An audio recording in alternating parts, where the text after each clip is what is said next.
Ari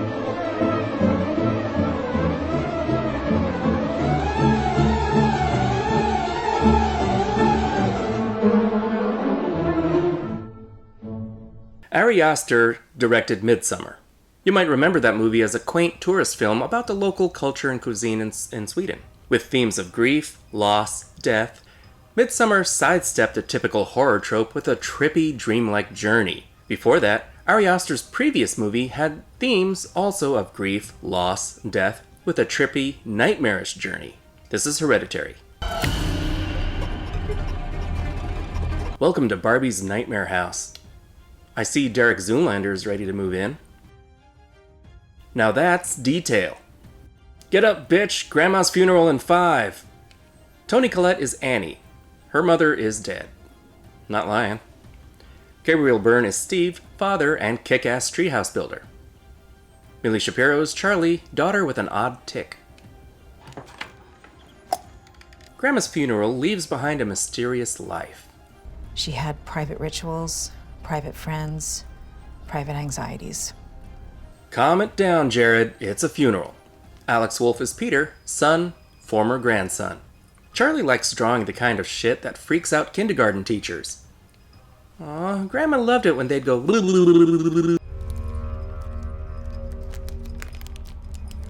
Funeral, whatever. Never a bad time for chocolate. There aren't nuts in that either.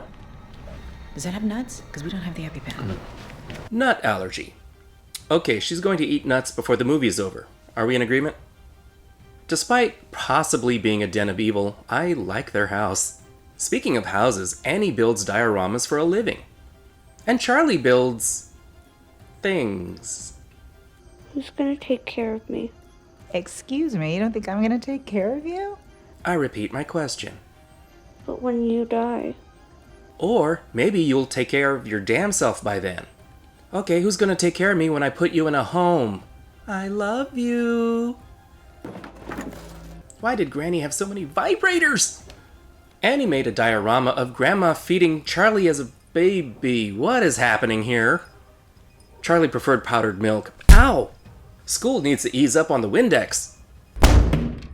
Tell my wife I said cool. Annie thinks she's seeing ghosts. Okay, creepy. Let's do this. Aw, it's gone. Steve gets some horrible, horrible news. Hello? Sorry to bother you, sir, but someone desecrated your recently deceased mother-in-law's grave. What does that mean? It could mean necrophiliacs, vampires. My money's on vampires. She was a bit past her prime, if you get my meaning. But it's only been a week. So, shall I knock off a few hundred off their bill? Yes, okay, yes. Annie secretly attends therapy, because shutting out your family is healthy. Annie's hesitant to talk at first, but she opens up. 4 years later. And dementia. And my father died when I was a baby because he had psychotic depression. My older brother had schizophrenia. She's obviously concerned mental illness might be hereditary? Do you think I could maybe borrow one of the cars tonight? Where are you going? Oh, just like a school barbecue thing. No drinking? You gonna take your sister? Can you quit that? I keep thinking I left the turn signal on. No drinking, but I didn't hear no weed. While Peter rips one, an unsupervised Charlie eats cake contaminated with D's nuts. Anaphylaxis sets in, so Peter stone drives her to the hospital. Get some air, kiddo. Look out, Bambi! She forgot to bring her EpiPen. I swear, this kid would lose her head if it wasn't attached.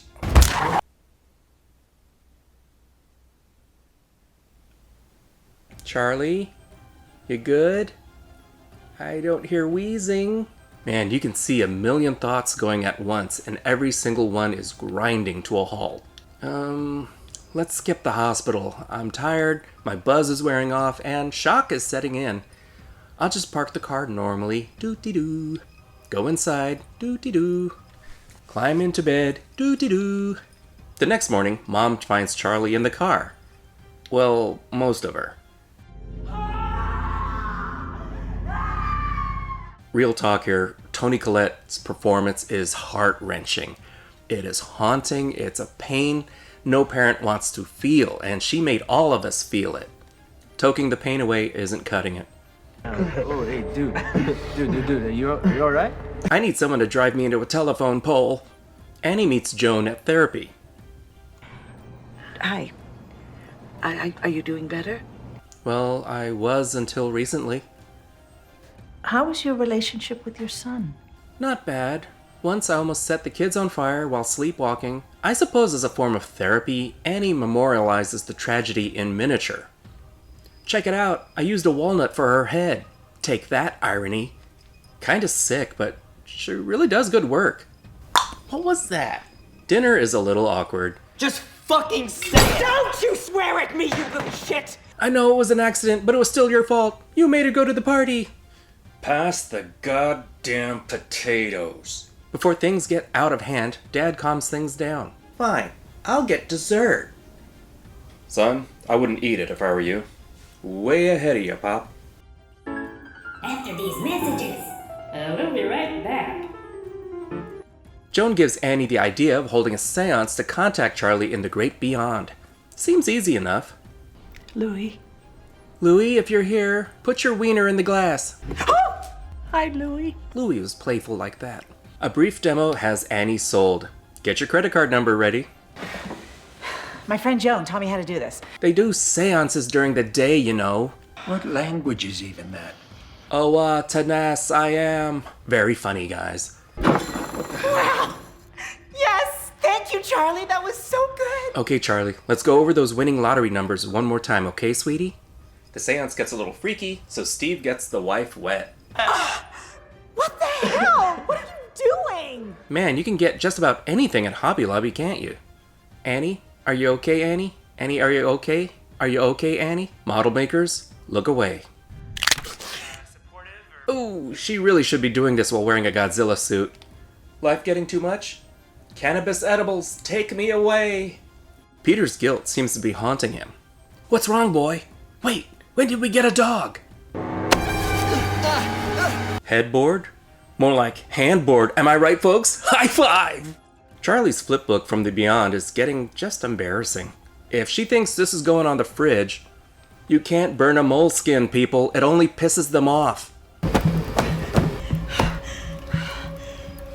Great, GTA modders in the lobby again.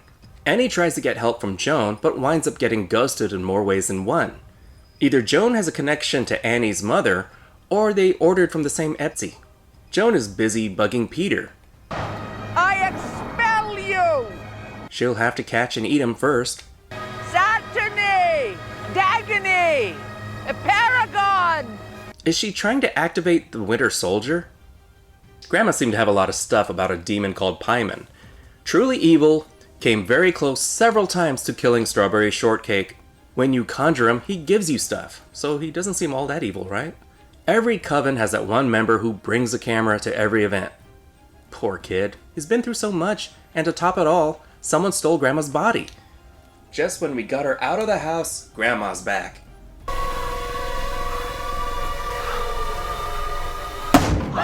Man, some of these kids will do anything to get out of going up to the board. Well, I found your mom. No shit. If we destroy this book, it will take me too. Hey, easy on the Kingsford. A little goes a long way. But Annie knows she has to destroy the book before something bad happens. Before something worse happens. Liar, liar! Husband on fire! More like Gabriel third-degree burn, am I right? High five! Oh my god, what have I done? Well, that happened. Now I know it's modders. All the NPCs are naked. You never know when a demon-possessed mother is watching you masturbate. I bet Mom's hide-and-seek game is off the chart. Hi, does this look infected? Yep, that's a stranger's dick.